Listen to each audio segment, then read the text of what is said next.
തിരുവനന്തപുരം നഗരം ചുറ്റിക്കാണാനെത്തുന്നവർക്ക് യാത്രയുടെ നവ്യാനുഭവം തീർക്കുകയാണ് KSRTC electric double decker open deck bus.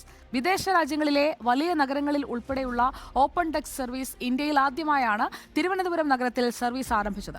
വിനോദസഞ്ചാരികൾക്കും അനന്തപുരിയിലെ നഗരക്കാഴ്ചകൾ ആസ്വദിക്കാൻ എത്തുന്നവർക്കും മികച്ച സൗകര്യങ്ങളോടുകൂടിയാണ് ഡബിൾ ഡെക്കർ സർവീസ് നടത്തുന്നത്. Ashin Diego electric double decker open deck ബസ്സിൽ നിന്ന് നമുക്കൊപ്പം ചേരുന്നു. തത്സമയം നമുക്കും കാണാം. എനിക്കും അറിയില്ല ഇതെന്താണ് സംഭവമെന്ന്. Ashin, very good evening. ഞാൻ നമ്മുടെ പ്രേക്ഷകരോട് പറയുകയായിരുന്നു ഇതെന്താണ് സംഭവമെന്ന് എനിക്കും അറിയില്ല. അഷിൻ തന്നെ പറഞ്ഞു തരൂ എനിക്കും പ്രേക്ഷകർക്കും. എന്തൊക്കെയുണ്ട് അതിൽ സൗകര്യങ്ങൾ? സുജിയ, വെരി ഗുഡ് ഈവനിങ്. ഞാനിപ്പോൾ ഉള്ളത് ഒരു KSRTC ബസ്സിൻ്റെ മണ്ടയ്ക്കാണ്. മണ്ടയ്ക്കെന്ന് പറയുമ്പോൾ പേടിക്കേണ്ട കാര്യമൊന്നുമില്ല. ഇത് ഒരു KSRTC ഡബിൾ ഡെക്കർ ബസ്സാണ്, ഓപ്പൺ ബസ്സാണ്. നമുക്ക് വിദേശ രാജ്യങ്ങളിൽ മാത്രമായിരിക്കും ഒരുപക്ഷെ ഇങ്ങനത്തെ ബസ്സൊക്കെ കണ്ട് പരിചയമുണ്ടാവുക. ഇതുപോലെ നഗര കാഴ്ചകളൊക്കെ കണ്ട് വർണ്ണാഭമായ ലൈറ്റൊക്കെ ഇട്ട് പാട്ടൊക്കെ ഇട്ട് ഇത്തരത്തിൽ പോകുന്ന ബസ്സുകൾ കുറവാണ്.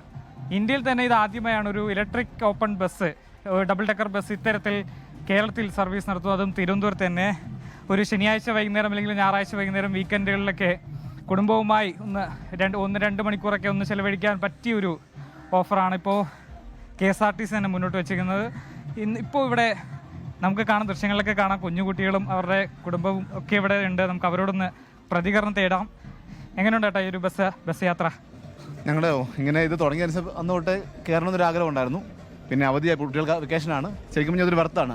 കാര്യം 100 രൂപ ടിക്കറ്റ് എടുത്താൽ 2 മണിക്കൂർ നല്ല രീതിയിൽ തിരുവനന്തപുരത്തിൻ്റെ എല്ലാ പ്രദേശങ്ങളും കാണാൻ പറ്റും. പ്രത്യേകിച്ച് എയർപോർട്ടൊക്കെ ഇത്ര ഓപ്പണായിട്ട് കാണാൻ പറഞ്ഞാൽ നമുക്ക് ആർക്കും സാധിക്കത്തില്ല. പക്ഷേ ഇത് ഒത്തിരി നല്ലൊരു ഇനിഷ്യേറ്റീവ് തന്നെയാണ്.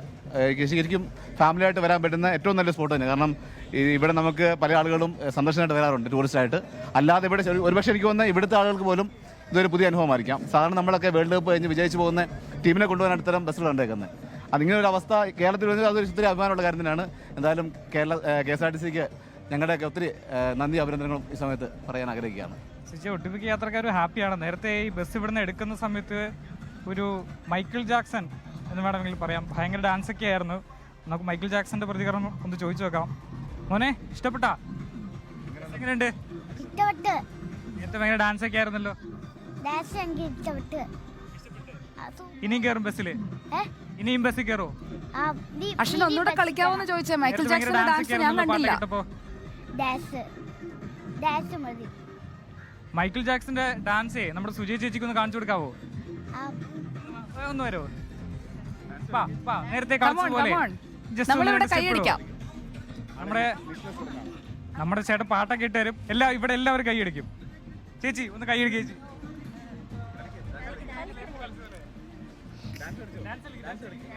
നേരത്തെ കളിച്ചില്ല അതുപോലെ. സുജയ് ഇപ്പൊ ഒരു ചെറിയ നാടകമൊക്കെ ഉണ്ട്, എല്ലാവരും കാണുമ്പോഴത്തേനും ഒരു ചെറിയ നാടകമൊക്കെ ഉണ്ട്. മോനെ ഒന്ന്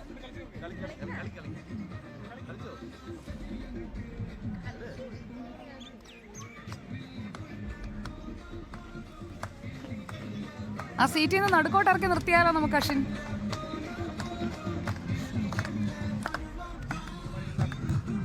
നമുക്ക് ഒന്ന് തുടങ്ങി കിട്ടാൻ ഇച്ചിരി പാടാണ് സുജയ, കൊച്ചു കുട്ടികളായതുകൊണ്ട് തന്നെ. എന്തായാലും പുള്ളി നല്ല ആസ്വദിച്ച് ഡാൻസൊക്കെ കളിക്കുന്നുണ്ട്. നമുക്ക് വേണ്ടി പ്രത്യേകം അദ്ദേഹം ഡാൻസൊക്കെ കളിക്കുന്നുണ്ട്. വിജയ ആരാധകനാണെന്ന് തോന്നുന്നു. വിജയ ഗാനങ്ങളൊക്കെ ഇട്ടാണ് ഇവിടെ ഡാൻസ് കളിക്കുന്നത്.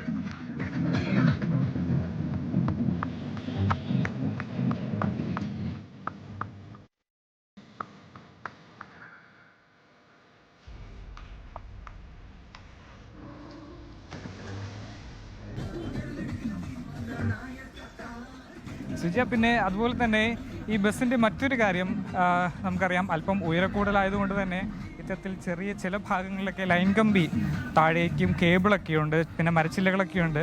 അതൊഴിച്ചു കഴിഞ്ഞാൽ ഇത് നല്ലൊരു യാത്ര തന്നെയാണ്. 2 മണിക്കൂർ, ഓരോ മണിക്കൂർ ഇടവിട്ടാണ് സർവീസ് ഉള്ളത്.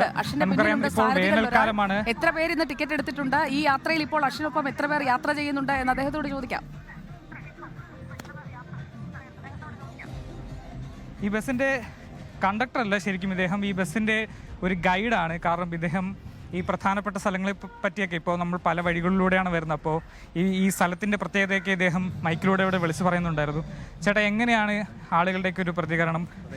എല്ലാവരും നല്ല ഹാപ്പിയിലാണ് വരുന്നത്. അവർ വന്ന് എൻജോയ് ചെയ്ത് പോവുകയാണ്.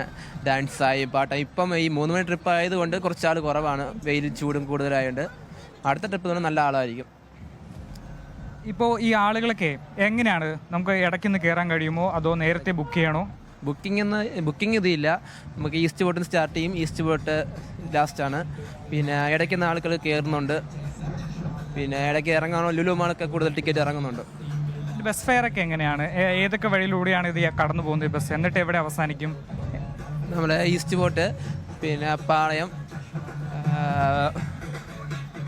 മ്യൂസിയം, കവടിയാർ, പിന്നെ തിരിച്ച് വീണ്ടും പാളയം വന്ന് ശംഖുമുഖം, ലുലുമാൾ, തിരിച്ച് ഈസ്റ്റ് ബോട്ട് അവസാനിക്കും. മൊത്തം 1.5 മണിക്കൂർ 2 മണിക്കൂറിനൊത്തി നമുക്ക് 1.25 മണിക്കൂർ യാത്രയാവും. ഈ ആളുകൾക്ക് ഇടയ്ക്ക് സ്നാക്സ് ഉണ്ടോ, വെള്ളം, അങ്ങനെ അതിനുള്ള സൗകര്യം? സ്നാക്സും വെള്ളം നമ്മൾ കൊടുക്കുന്നുണ്ട്. 10 രൂപ നിരക്കിലാണ് അത് കൊടുത്തുകൊണ്ടിരിക്കുന്നത്. ഈ സർവീസ് തുടങ്ങുമ്പോൾ തന്നെ ഈ സ്നാക്സും കാര്യങ്ങളൊക്കെ ഉണ്ടായിരുന്നു? തുടങ്ങി നമ്മൾ ഒരാഴ്ച കഴിഞ്ഞപ്പോഴത്തേക്കും ഈ സർവീസ് തുടങ്ങിയതാണ്. എത്ര മണി വരെ ഉണ്ടാവും ഈ സർവീസ്? നമ്മുടെ സ്റ്റാർട്ടിങ് 3 മണി തുടങ്ങും. ലാസ്റ്റ് ഇപ്പോൾ എന്ന് പറയുന്നത് 10 മണിയാണ്. 10 മണിക്ക് തുടങ്ങി 12 മണിക്ക് അവസാനിക്കും. ടോട്ടൽ നമുക്ക് എത്ര ബസ് സർവീസാണ് നടത്താം? മൊത്തം 2 ബസ്സാണ് സർവീസ് ചെയ്യുന്നത്. ഇതെങ്ങനെയാണ്, ഓരോ മണിക്കൂർ ഗ്യാപ്പ് വിട്ടാണോ അതോ? ഓരോ മണിക്കൂറിലും 3 മണി മുതൽ 10 മണി വരെ ഓരോ മണിക്കൂറിലും. പിന്നെ പാക്കേജായിട്ട് നമ്മൾ കൊടുക്കുന്നുണ്ട്. ഫംഗ്ഷൻ നടക്കും 4 മണിക്കൂറൊക്കെ പാക്കേജായി കൊടുക്കുന്നുണ്ട്. ഈ പാക്കേജ് എന്ന് പറയുമ്പോൾ ബർത്ത്ഡേ സെലിബ്രേഷൻ അങ്ങനെയാണോ അതോ? ഓരോ സെലിബ്രേഷൻ ചെയ്യുന്നവരുണ്ട്. ഒരു ഫാമിലി ആയിട്ട് ഫുൾ പാക്കേജ് ആയിട്ട് ഒരു ബിഗ് ഫാമിലി ആയിട്ട് വരുന്നവരുണ്ട്. ഫ്രണ്ട്സ് ആയിട്ട് വരുന്നവരുണ്ട്. ഈ ആളുകളൊക്കെ, നമ്മുടെ യാത്രക്കാർക്ക് ഹാപ്പിയാണ്, ഫുൾ എൻജോയ് ചെയ്താൽ പോകുന്നത്. സുജയ്, ഇവിടെ ലുങ്കി ഡാൻസ് ഒക്കെ ഇട്ട് ഫുൾ ചിൽ വൈബിലാണ് നമ്മുടെ യാത്രക്കാരൊക്കെ. ഇപ്പോൾ നമ്മൾ തിരുവനന്തപുരം ഇൻ്റർനാഷണൽ എയർപോർട്ടിലേക്ക് എത്തിയിരിക്കുകയാണ്. ആദ്യമായാണ് ഇങ്ങനൊരു കാഴ്ച ഇവിടുന്ന് കാണാൻ കഴിയുക. നമുക്ക് എയർപോർട്ട് കാണിക്കാൻ കഴിയില്ല, സുരക്ഷാ കാരണങ്ങളൊക്കെ ഉള്ളതുകൊണ്ട് തന്നെ.